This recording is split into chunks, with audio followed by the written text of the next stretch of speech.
తర్వాత రెండవ విషయం మీరు అడిగారు ఏంటి? జ్ఞానం. జ్ఞానం అంటే ఏంటి? భగవంతుడి గురించి తెలుసుకోవటమే జ్ఞానం.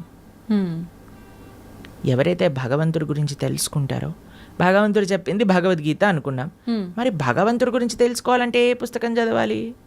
భాగవతం చదవాలి. భాగవతం భగవంతుడి గురించి చెప్పేది, భగవద్గీత భగవంతుడు చెప్పినది. ఈ రెండూ కానీ మనం చదువుకున్నాం అనుకోండి, మనకి భగవంతుడు అంటే ఏమిటి, అసలు భగవంతుడు మనల్ని ఎందుకు సృష్టించారు, అసలు మన కర్తవ్యములేంటి, భగవంతుడిని ఎలా పొందాలి, భగవంతుడికి మనకి ఉండే సంబంధం ఏంటి, అన్ని విషయాలు అర్థమైపోతాయి అన్నమాట. కాబట్టి జ్ఞానము, ధర్మము ఈ రెండు మనం విన్నాం. తర్వాత మూడవది మీరు అడిగినారు భక్తి. భగవంతుడిని చేరే మార్గమే భక్తి. భగవంతుడిని చేరుకోవడానికి ఎన్నో మార్గాలు ఉన్నాయి. అన్నిటికంటే సులభమైనది, అన్నిటికంటే శ్రేష్టమైనది, అన్నిటికంటే ఆనందకరమైనది, అన్నిటికంటే సులభమైనది, అన్నిటికంటే మహోన్నతమైనది ఏదన్నా ఉంటే అది భక్తి మార్గము. తర్వాత లాస్ట్ మీరు అడిగింది కర్మ. మనం చేసే దాన్ని అన్నిటికీ కూడా మనకి రివర్స్లో మరి చేసిన దాన్ని వస్తుంది. ఇది బేసిక్ డెఫినేషన్. కర్మ ఈజ్ వెరీ కాంప్లికేటెడ్, కానీ మనం చేసిన దాని నుంచి మనం తప్పించుకోలేము. ఇది గుర్తుపెట్టుకోవాలి. మనం చేసిన పుణ్యము మనకు వస్తుంది, మనం చేసే పాపము మనకు వస్తుంది, మనం చేసిన భక్తి యొక్క సుకృతి కూడా మనతో పాటు ఉంటుంది. ఇది అర్థం చేసుకోవటం కర్మ. ఇది చాలా డీప్ విషయాలు. మళ్ళీ ఎప్పుడైనా మనకి సమయం ఉన్నప్పుడు కర్మ గురించి, జ్ఞానం గురించి, భక్తి గురించి, అలానే ధర్మం గురించి ఇంకా మనం డీప్గా డిస్కస్ చేసుకోవచ్చు అనమాట. ప్రభుజీ, భక్తి అంటున్నాం. అసలు భక్తి అంటే భగవంతుడికి శరణాగతి చేయడమే అంటారా ప్రభుజీ? సర్వధర్మాన్ పరిత్యజ్య మామేకం శరణం వ్రజ. కరెక్ట్. భక్తి అంటే భగవంతుడికి శరణాగతి చేయడం. అసలు శరణాగతి అంటే ఏంటి? స్వామి, నీవు నచ్చింది చెయ్యి, నీకు నచ్చింది, నీకు ఏది కరెక్ట్ అనిపిస్తే అది చెయ్యి. ఒక బేసిక్ ఆస్పెక్ట్ ఆఫ్ శరణాగతి ఏంటి అని అంటే, భగవంతుడి పట్ల మనం డిమాండ్ చేయకూడదు, నాకు ఇది మంచిది ఇదే చేయాలి నువ్వు. అలా కాదు, అయ్యా నువ్వు ఏం చేసినా సరే నాకు మంచే చేస్తావు అని మన మనసులో ఉండే భావన. అవశ్య రక్షివో కృష్ణ, నువ్వు తప్పకుండా నన్ను రక్షిస్తావు స్వామి, నువ్వేం చేసినా కరెక్టే చేస్తావు, కాబట్టి నువ్వు నచ్చిందే చెయ్యి తండ్రి అని ఫస్ట్ అన్నిటికంటే బేసిక్ విషయం చెప్తున్న శరణాగతిలో. కనీసం ఇది భగవంతుడి దగ్గర అనగలగాలి. కానీ భగవంతుడి దగ్గరికి ఇప్పుడు పూజలు, వ్రతాలు, నోములన్నీ స్టార్ట్ అయిపోతున్నాయి కదా. ఈ నోములో ఇది చేస్తే నాకు ఈ ఫలితం వస్తుంది, ఏ నోము చేస్తే నాకు ఏ ఫలితం వస్తుంది, ఈ స్తోత్రం చదివితే నాకు ఇది అవుతుంది, ఆ పూజ చేస్తే నాకు అది అవుతుంది, ఇన్ని వారాలు ఇది చేస్తే నాకు ఇది అయిపోతుంది. సారీ సార్, ఇది భక్తి కాదు, ఇది కేవలం పూజ, ఆరాధన కాదు. పూజ చేస్తే పుణ్యం వస్తుంది, ఆరాధన చేస్తే భగవంతుడి యొక్క కృప, భగవంతుడి పట్ల ప్రేమ పెరుగుతుందన్నమాట. కాబట్టి తిరువారాధన అని మనము భగవద్భక్తి సాంప్రదాయంలో అంటాం. స్వామి యొక్క ఆరాధన అనేది యూజ్ చేస్తాం. ఆరాధన అంటే ఎప్పుడైతే ప్రేమ ఉంటుందో, అక్కడ ఎటువంటి అపేక్ష ఉండదో అది ఆరాధన అవుతుంది. కానీ నాకు ఇది కావాలి అని మనం చేస్తే అది పూజ అవుతుంది. దానివల్ల పుణ్యం మాత్రమే వస్తుంది, భక్తి రాదు. కాబట్టి మీరు అన్నట్టుగా భగవంతుడి యొక్క పూజ చేయటము లేదా భగవంతుడి యొక్క ఆరాధన చేయడం యొక్క అన్నిటికంటే గొప్ప ఫలితం ఏంటి అని అంటే భగవంతుడికి శరణాగతి చేయుట. స్వామి, నేను నీ వాణ్ణి, నీకు చెందిన వాణ్ణి, నువ్వు నాకు ఏం చేసినా సరే అది తప్పకుండా కరెక్టే చేస్తావు అని భగవంతుడికి కంప్లీట్ శరణాగతి, శ్రీకృష్ణ భగవానుడికి కంప్లీట్గా శరణాగతి చేయుట, దాన్నే భక్తి అని అంటారు. చాలా కరెక్ట్గా చెప్పారు మీరు. ఆ భావన చాలా శ్రేష్టమైన భావన, అందరూ అలవర్చుకోవాల్సిన భావన. ప్రభుజీ, ఒక జీవి ముక్తి పొందాలి అంటే మీరు చెప్పినట్టుగా భగవంతుడికి శరణాగతి చేస్తే ముక్తి పొందొచ్చు అంటారా? అదే మార్గం. భగవంతుడి దగ్గరికి వెళ్ళడానికి, భగవంతుడి యొక్క సేవ చేయడానికి మార్గమే భక్తి శరణాగతి. ఇంకే మార్గం లేదు. భగవంతుని చేరుకోవడానికి అన్నిటికంటే ఈజియెస్ట్ మార్గం, అన్నిటికంటే బెస్ట్ మార్గం ఏదన్నా ఉంటే అది భక్తియే. ఆ భక్తి తప్ప సమాశ్రితాయై పదపల్లవప్లవం మహత్పదం పుణ్య యశోమురారే భవాంబుదిర్వత్స పదం పరం పదం పదం పదం యద్విపదాం న తేషాం అని అంటారు.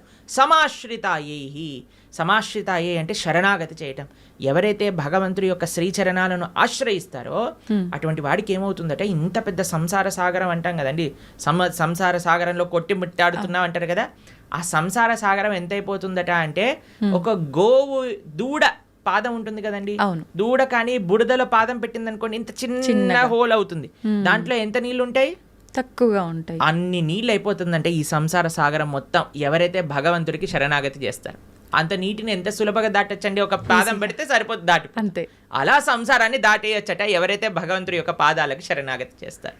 ఓకే. కాబట్టి ముక్తి కావాలి, భగవంతుడి దగ్గరికి వెళ్ళి భగవంతుడి యొక్క సేవ చేసుకోవాలి అని అనుకున్న వాళ్ళకి ఏకైక మార్గం ఏమిటి అని అంటే అది భక్తి శరణాగతి మాత్రమే, ఇంకా ఏ మార్గము పని చెయ్యదు. ఓకే ప్రభుజీ, మోక్షం అంటుంటాం, ముక్తి మోక్షం ఒకటేనా? ఇవి రెండు కూడా భగవంతుని చేరుకోవడాన్నే ముక్తి మోక్షం అని అంటారా? ఎస్, ముక్తి మోక్షము అని అంటే చాలా మందికి ఒక మిస్కన్సెప్షన్ ఏముంటుంది అని అంటే భగవంతుల్లోకి వెళ్ళి కలిసిపోవటము అని అనుకుంటారు, ఐక్యం అయిపోవటము అని అంటారు. చాలా మంది ఈ మాట వాడుతూ ఉంటారు అనమాట. ఐక్యం అయిపోవాలి భగవంతుడి లోపల. మనం ఏమి భగవంతుడి లోపల ఐక్యం అవ్వడానికి పుట్టలేదండి. జీవులం అందరూ కూడా జీవేర స్వరూప హోయ్ కృష్ణేర నిత్య దాస్, మనందరం కూడా భగవంతుడి యొక్క సేవ చేయడానికి ఉన్నాం. ఇప్పుడు చూడండి, ఒక చిన్న పిల్ల ఉంది, ఆవిడికి అమ్మ అంటే చాలా ప్రేమ, చాలా ప్రేమ ఉన్నప్పుడు ఆ చిన్న పిల్ల వచ్చి అమ్మతోటి, అమ్మ మళ్ళీ నేను నీ పొట్టలోకి దూరిపోతాను, నీ శరీరంలోకి వెళ్ళిపోతాను అని అంటే, ఒరే శరీరంలోకి వెళ్ళటం ఏంట్రా, నువ్వు అమ్మ అంటే ప్రేమ ఉంది అని అంటే నువ్వు ఏదో ఒక సేవ చేయాలి అమ్మకి. అమ్మకి నచ్చినట్టుగా ఉండాలి, అమ్మకి నచ్చే విధంగా ఉండాలి. అదే సేవ కదండి. అమ్మ పొట్టలోకి వెళ్ళిపోవటం ప్రేమనా, లేదా అమ్మకి నచ్చే పనులు చేయటం ప్రేమనా? నచ్చే పని చేయటం. కాబట్టి భగవంతుడి యొక్క భక్తి, భగవంతుడి ముక్తి అని అంటే భగవంతుడు లోపలికి వెళ్ళిపోవాలి అని కోరుకోవటం కాదు, భగవంతుడినే అయిపోవాలి అని చాలా మంది అనుకుంటూ ఉంటారు అనమాట. కానీ అది కాదండి ముక్తి అంటే. ముక్తి అంటే భగవంతుడి యొక్క సేవ చేయటం. భగవంతుడి యొక్క సేవ కాదు, భగవంతుడి యొక్క భక్తుల యొక్క సేవ. భగవంతుడి యొక్క భక్తుల యొక్క సేవ కాదు, భగవంతుడి యొక్క భక్తుల యొక్క భక్తుల యొక్క సేవ. భగవంతుడి యొక్క భక్తుల యొక్క భక్తుల యొక్క సేవ కాదు, భగవంతుడి యొక్క భక్తుల యొక్క భక్తుల యొక్క భక్తుల యొక్క సేవ. దాసానుదాసో తవ పాదేయిక మూలం, ఇది ముక్తి అని అంటే. మనం చాలా మందికి ప్రశ్న, ఒకవేళ మనకి ముక్తి వచ్చేసింది అనుకోండి, భగవంతుడి దగ్గరికి వెళ్ళిపోవాలి, ఏం చేస్తాము? సేవ చేసుకుంటాం. ఎస్, సేవ చెయ్యాలి అనే వాళ్ళకే అక్కడికి అలౌడ్ ఉంటుంది, లేకపోతే అలౌడ్ ఉండదు అనమాట. నేను కూడా మీరు వైకుంఠానికి ఎందుకు వెళ్తున్నారండి అని వీసా స్టాంపింగ్ వాళ్ళు అడిగారు అనుకోండి, ఏం లేదండి మేము కొద్దిగా మాకు వైకుంఠం చూసి రావాలని ఉంది అనుకోండి, రిజెక్ట్ అనేసిస్తారు. టూరిస్ట్గా వెళ్ళలే మనం వైకుంఠానికి, పర్మనెంట్ రెసిడెంట్ గానే వాళ్ళు వీసా ఇస్తారు. ఆ పర్మనెంట్ రెసిడెంట్లో కూడా పర్మనెంట్ ఎంప్లాయ్మెంట్ ఉంటుంది అన్నమాట మనకి భగవంతుడి యొక్క సర్వీస్. ఎవరైతే ఎంజాయ్మెంట్ మెంటాలిటీ ఉంటుందో వాళ్ళకి పరలోకానికి అలౌడే ఉండదు. ఎవరైతే సేవా భావనలో ఉంటారో వాళ్ళకి మాత్రమే భగవంతుడి దగ్గరికి అలౌడ్ ఉంటుంది.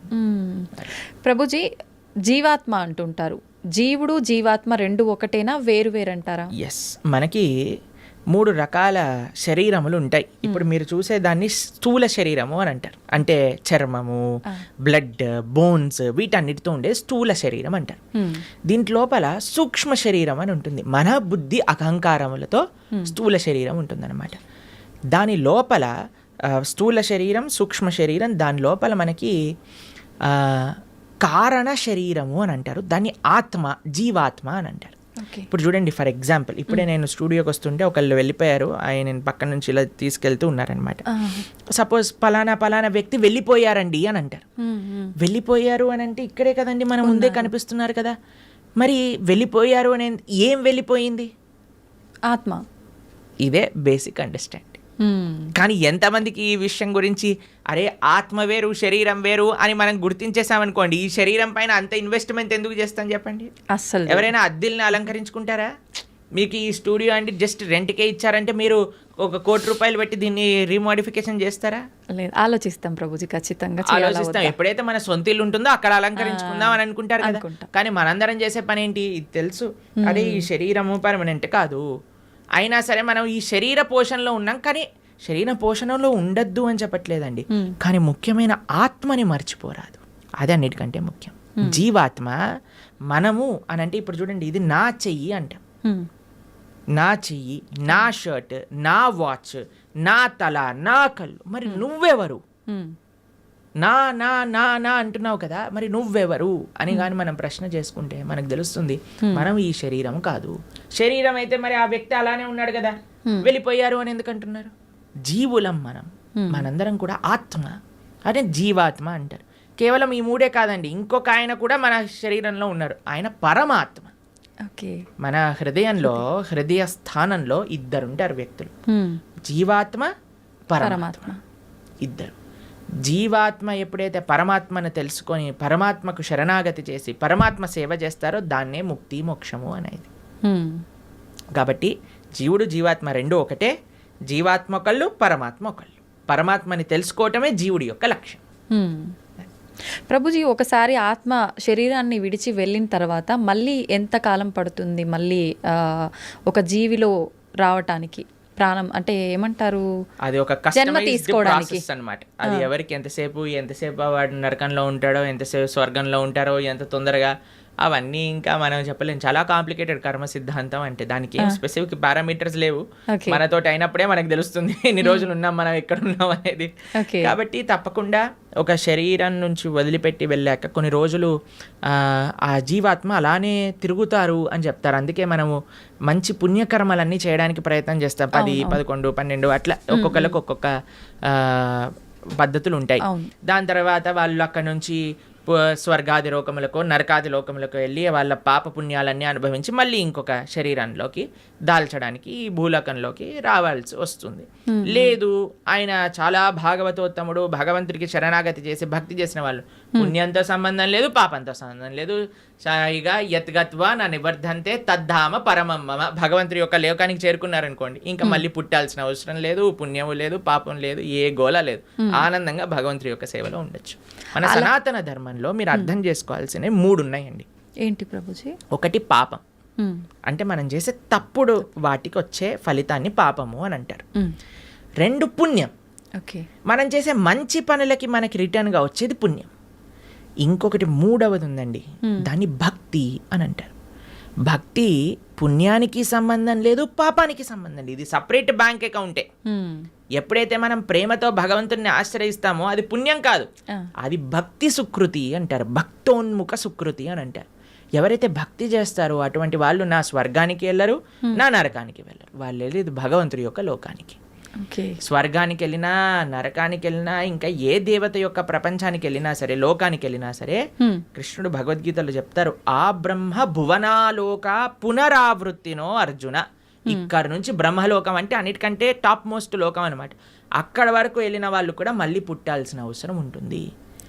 ఎప్పుడైతే మాముపేత్యత్తు కౌంతయ్య, నన్ను ఆశ్రయించిన వాళ్ళు, ఎవరు చెప్తున్నారు నన్ను అని అంటే కృష్ణుడు అర్జునుడితో చెప్తున్నారు, నన్ను ఆశ్రయించిన వాళ్ళకి మళ్ళీ పుట్టుక అనేది ఉండదు అనే విషయం చెప్తున్నారు. కాబట్టి మనం పుణ్యం పైన ఫోకస్ చేయకూడదు, పాపం పైన ఫోకస్ చేయకూడదు, మనం భక్తి పైన ఫోకస్ చేయాలి. ఇది పర్మనెంట్ సొల్యూషన్ అనమాట. ఓకే ప్రభుజీ, భక్తి వేరు, భగవంతుణ్ణి తెలుసుకోవడం వేరా ప్రభుజీ? 2 ఒకటేనా? భక్తి మార్గంలో మొట్టమొదటి అడుగు శ్రవణం, అంటే భగవంతుడి గురించి తెలుసుకోవడం. ప్రహ్లాదుని హిరణ్యకశిపుడు అడుగుతారు, అయ్యా నువ్వు స్కూల్కి వెళ్ళావు కదా, బోర్డింగ్ స్కూల్, హాస్టల్కి వెళ్ళావు కదా, ఏం నేర్చుకున్నావు అని అంటే, శ్రవణం కీర్తనం విష్ణు. శ్రవణం అని అంటే భగవంతుడి గురించి వినటము. భక్తి అంటే ఏదో పూజలు చేసేసి, ఇక్కడ నుంచి 1000 పూలు పట్టుకొచ్చేసి, ధూపాలు వేసేసి, నోములు ఇచ్చేసి, లక్ష పూలలతో పూజ చేసేసి, ఒక లీటర్ల అభిషేకాలు చేసి, ఇది కాదండి భక్తి అంటే. భక్తి అంటే భగవంతుడి గురించి వినటం. ఇది ఎవరు చెప్తున్నారు? పరమ భక్తుడైన ప్రహ్లాదుడు చెప్తున్నాడు. ఫస్ట్ ప్రాసెస్ ఏంటి? శ్రవణం, భగవంతుడి గురించి వినటం. ఏం వినాలి? గీత, భాగవత, రామాయణ అసలు అన్నీ ఏదైతే భగవంతుడి గురించి చెప్తారో వాటిని వినాలి. శ్రవణం, కీర్తనం, దాని తర్వాత మనం చేయాల్సింది జపం. చూడండి ఆయన ఏం ప్రాసెస్లో చెప్తున్నారు, ప్రియారిటీ వైజ్ చెప్తున్నారు అనమాట. శ్రవణం, కీర్తనం, విష్ణో. ఎవరికి చేయాలి ఇది? భగవంతుడైన నారాయణుడు విష్ణువుకి చేయాలి. శ్రవణం, కీర్తనం, విష్ణు, స్మరణం, పాద సేవనం. స్మరిస్తూ ఉండాలి. మనం విన్నది స్మరిస్తూ ఉంటే అప్పుడు మనకి భగవంతుడి పట్ల ప్రేమ పెరుగుతుంది. అప్పుడు మనం భగవంతుడి యొక్క ఆరాధన చేసామనుకోండి, ప్రేమతో ఆరాధన చేయగలుగుతాం. లేకపోతే ఎప్పుడు మనసులో ఈ కోరిక గుర్తొచ్చినంత భగవంతుడు గుర్తురాడు. నిజమే ప్రభుజీ. ఎప్పుడైతే మనం శ్రవణం, కీర్తనం, భగవంతుడి గురించి వింటామో, భగవంతుడి యొక్క నామాన్ని జపం చేస్తామో, అప్పుడు మనం ఆరాధన చేసేటప్పుడు మన మనసు భగవంతుడి పైన ఉంటుంది. కాబట్టి అందరూ కూడా ఫస్ట్ వ్రతాలు, నోములు, పూజలు చేసేయడానికి పరిగెత్తుతూ ఉంటారు. కానీ దాటికంటే ఫస్ట్ ఇనీషియల్ స్టెప్స్ ఏంటి అని అంటే, ఇప్పుడు చూడండి, ఒక ఫస్ట్ ఫ్లోర్కి ఎక్కాలి అని అంటే మనం లాంగ్ జంప్ చేసేసి ఎక్కిస్తామా? ఒకసారి దూకామనుకోండి, ఆయనతో కాళ్ళు చేతులు విరిగిపోతాయి, అంతే. మెల్లమెల్లగా ఎక్కామనుకోండి, కరెక్ట్ పాత్లో మనం వెళ్తూ ఉండొచ్చు అనమాట. అందుకే ఫస్ట్ స్టెప్ ఏంటంటే భగవంతుడి గురించి వినండి, భగవంతుడి గురించి స్మరించండి, భాగవత రామాయణాదులు ఏం చెప్పారో తెలుసుకోండి అని. అందుకే ఇన్ని గంటలు మనం యూట్యూబ్లలో వీటిలలో చెప్పేది ఎందుకు అని అంటే జనాలు వినడానికి. వింటే వాళ్ళకి భగవంతుడి గురించి తెలిస్తే మంచి భక్తి మార్గంలో ముందుకెళ్తే అది జీవుడి యొక్క పరమశ్రేయస్సుకి కారణం అవుతుంది. ఓకే ప్రభుజీ, ఒక మంచి భక్తుడిగా ఉండాలి అంటే ఫస్ట్ చేయాల్సింది మీరు చెప్పినట్టుగా భగవంతుడి గురించి వినడమే అంటారా? కరెక్ట్. శ్రవణం, కీర్తనం. ఫస్ట్ ప్రాసెస్ ఏంటి అంటే శ్రవణం. మనం వినడానికి ప్రయత్నం చేయాలి. ఎవరి నుంచి వినడానికి ప్రయత్నం చేయాలి? ఎవరైతే శాస్త్ర అధ్యయన చేసిన మంచి భక్తులు ఉన్నారు. ఇప్పుడు చూడండి, మార్కెట్లో ఎవరు పడితే వాళ్ళు చెప్పడానికి రెడీ అయిపోయారు. ఇది ఇలా చెయ్యి, ఆ చిట్కా ఇలా చెయ్యి, ఈ పరిష్కారం ఇలా చెయ్యి. అసలైతే ఎంత అసలు ఆశ్చర్యం అనిపిస్తుంది అంటే కొన్నిసార్లు మాకు వీడియోలు పంపిస్తే అసలు ఇలాంటి వ్యక్తుల్ని ఎలా వినగలుగుతున్నారు జనాలు అని అనిపించేటట్టుగా ఆశ్చర్యపడిపోతాం అనమాట. ఎందుకంటే భాగవత మన శాస్త్రాలు చెప్పే విషయం వేరు, వీళ్ళు చెప్పే విషయాలు వేరు. ఒకడు తలపైన చేయబెడతానంటాడు, ఒకడు ఇంకొక మాయ చేస్తానంటాడు, ఇంకొకడు మ్యాజిక్ చేస్తానంటాడు. మాయలు మ్యాజిక్ కావాలంటే మీరు మ్యాజిక్ షోకి వెళ్ళండి కదా, దేవుడి దగ్గరికి ఎందుకు రావాలి? ఆధ్యాత్మిక గురువు మాయలు, మ్యాజిక్లు, తంత్రాలు, యంత్రాలు, తలపైన చేయబెట్టాలు అవన్నీ చేయరండి. ఆధ్యాత్మిక గురువు ఎప్పుడైనా సరే మీరు ఏ శాస్త్రంలో చూసినా ఎవరైనా సరే మీరు చూడండి, మన జ్ఞానము వేరే వ్యక్తులకి గురువు ఎప్పుడు కూడా శ్రవణం ద్వారానే పంపిస్తారు. రామ లక్ష్మణులు కూడా విశ్వామిత్రుల దగ్గర నుంచి శ్రవణం చేసి జ్ఞానాన్ని సంపాదన చేసుకున్నారు. కృష్ణుడు సాందీపముని దగ్గర నుంచి శ్రవణం చేసుకొని జ్ఞానాన్ని విన్నారు. అర్జునుడు కృష్ణుడి దగ్గర నుంచి శ్రవణం చేశారా, కృష్ణుడు వచ్చి చేయబెట్టాడు అర్జునుడి పైన శ్రవణం. కాబట్టి భగవంతుడిచ్చిన మార్గము శ్రవణం. మన జ్ఞాన సముపార్జన చేయాలి. మనకి ఏదో అయిపోవాలని మన ధర్మంలో కొంతమంది మనల్ని మోసం చేసే, ఇప్పుడు చూడండి, ఎవరికైతే మోసపోవాలని ఉంటుందో వాళ్ళని మోసం చేసే వాళ్ళు రెడీగా ఉంటారు మార్కెట్లో.